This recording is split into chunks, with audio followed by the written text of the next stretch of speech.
Alors la journée de ce jour a été consacrée à la présentation d'exposés relatifs à des travaux sur des capteurs, des matériaux pour les capteurs, essentiellement orientés vers deux types d'applications, les capteurs en environnement marin et les capteurs pour la protection environnementale en général.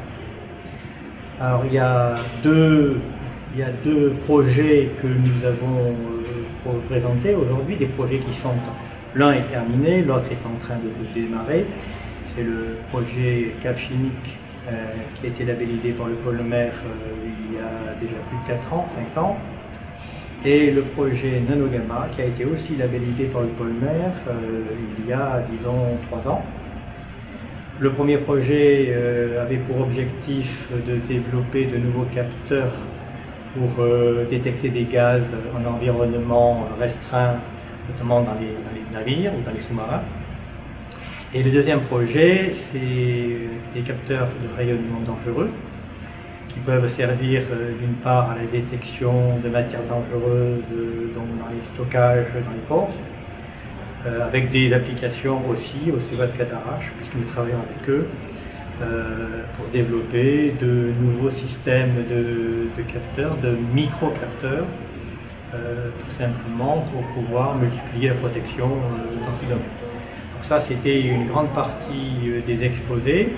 Il y a eu aussi toute une délégation du Maroc, avec 3 collègues marocains qui sont venus pour présenter un peu les travaux en collaboration avec nous. Ces travaux en collaboration portent sur aussi des matériaux pour la détection et des matériaux pour la dépollution. En particulier, là, on va essayer de développer une nouvelle orientation visant à créer, au fond, des systèmes permettant de dépolluer les eaux usées. Donc c'est toujours des capteurs ou des électrodes pour capteurs. L'orientation, c'est toujours la protection environnementale. Alors au Maroc, il s'agit surtout des productions agricoles qui posent problème dans pas mal d'endroits. Mais il est évident que les mêmes matériaux qu'on développe au Maroc, on les développe chez nous. On a de même aussi une collaboration avec le Brésil qui porte sur des oxydes de terres rares. Là, la thématique qui a été présentée aujourd'hui, c'est non seulement les capteurs, mais aussi la transformation du méthane. Le méthane, c'est une source énergétique très importante au niveau mondial.